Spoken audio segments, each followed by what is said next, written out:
Looks nice, doesn't it? Now, businesses around the world are starting to realise the benefits of making sure they are diverse and inclusive. The benefits are everything from better representing and understanding their customers through to attracting and retaining the very best staff. It has gone from being an HR thing to a policy that's being embraced in the boardroom. But how can they do it in an effective way? Well, Stephen Frost, who's advised the White House and the UK government, as well as KPMG and Barclays, also head of diversity at the London Olympics and Paralympics, I'm hoping can shed some light on this.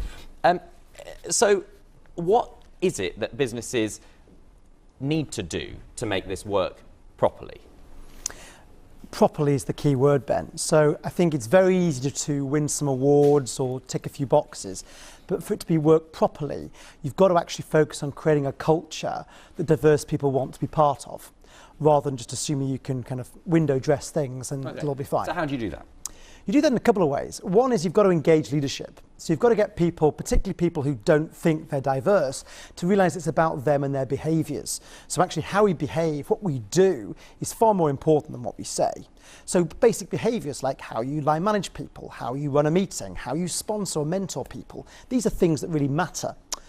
And the second thing you've got to do is actually adjust the systems and processes in an organisation. So how you recruit people, how you market your firm, how you procure goods and services. These processes and systems are full of bias, and you identify the bias, de-bias them, and have more meritocratic efficiency. Yeah, it's all very well doing that if you can identify the bias, but one of the things we hear a lot about as a problem in business, especially when it comes to recruiting, is this idea of unconscious bias. People making decisions that are biased but without even realising it. How do you eliminate that? Well, I think one is awareness. So, for example, you're right, there's a lot of unconscious bias out there and people aren't even aware of it. They'll say things like, I don't see colour, or I'm not racist, when we all are. And actually being aware of it, for example, doing an online test, through a conversation, through mentoring or sponsoring somebody who's different from you. These are all important things that can help you have more self-awareness. But I'd challenge you back a little bit to say that also it's about conscious bias too. I mean, there's also a lack of comfort with just being around people who are different from you.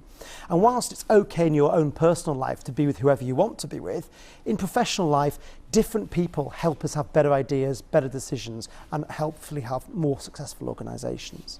So for a business, particularly a small business that may be thinking, we agree with the principle, but so many other priorities and pressures, the things that are more urgent to deal with, let's deal with this but another time. What are the risks then, and what are the downsides of not being diverse and inclusive? Well, it's a classic, isn't it? Because it's always, very, very important, but never particularly urgent. The downsides are that it can create a source of systemic risk. Look at Lehman Brothers or Nokia or Swissair, once great companies. It can also lead to a lack of resilience. So the lack of difference can mean you have limited options when crises hit. And it can also mean that you're less productive than you might otherwise be, particularly in keeping up with the competition. You might have new insights, new customers, new ways of working. So I think for the sake of resilience, productivity and mitigating risk, you really, really ought to be thinking about this stuff. And I mean, you work as a consultant, you go in and deal with different companies, and we mentioned a couple of them at the start, but are there any examples you can give us where it's worked really well, but also examples where, despite the best intentions, they've got it badly wrong and it hasn't worked? Well, let's start there, because it's often kind of more fun really where it's gone wrong, unfortunately. If we look, for example, at the gender pay gap research that came out last year in the UK, lots of companies have won all these wonderful awards on gender, but when we research their actual gender pay gaps, there's an inverse correlation. So what we actually found was that those that said they're doing really great at diversity actually often had the biggest gender pay gaps. So where it's often gone wrong is that they're spending all their resources and time and effort on window dressing rather than actually tackling the behaviours of the people in charge or the behaviours of the key decision makers, which would make disproportionate influence. That, for me, is a key insight. Okay, and a good example? I won't name and shame, but I'll say that the finance in particular has got a lot of work to do in this area.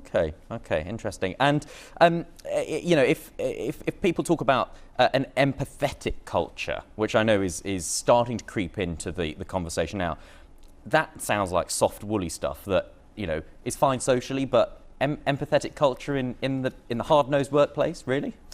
interesting, isn't it? I mean, the fact that, we're even kind of discussing empathetic culture, two white guys thinking, actually, empathy appears weak. It's actually a new source of strength, I think, in terms of how people are leading or not in organisations. It often seems kind of odd for men in particular to admit vulnerability or empathy, but that's exactly what will help you retain and nurture a workforce for the future, rather than just quite alpha silverback behaviour that we think is the norm at the moment. OK, Stephen, really good to talk to you. Thanks very much. Stephen Frost there.